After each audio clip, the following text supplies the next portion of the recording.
And then emva kwasekubhekiwe emva kokumenyezela kwathiwa kuzoba khona iso lesilo, lapho ukhathazeka okufike kwaba khona ezweni sakaMkhwanazi, ikakhulukazi abantwana bakaMkhwanazi ibona bebekhathazeke kakhulu kanye nami uqobo.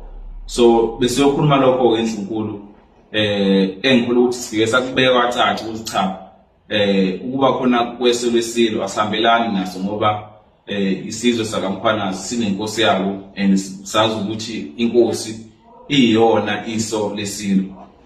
Manje asiboni ukuthi uma kuthiwa khona umuntu obekwayo oba iso lesilo sibe sesidideka ukuthi inkosi kanti iyiso kabani, ngoba sazi usibheke zona indaba zengonyama siyisolayo futhi ingonyama siphinde futhi sibe sindlebe zabo.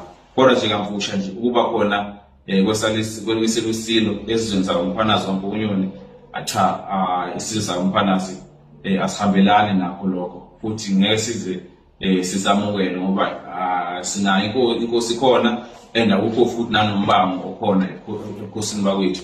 Inkosi ekhona nje ibisahleli kahle, asinawo amacala esinawo sithi akhona athinta ubukhosi.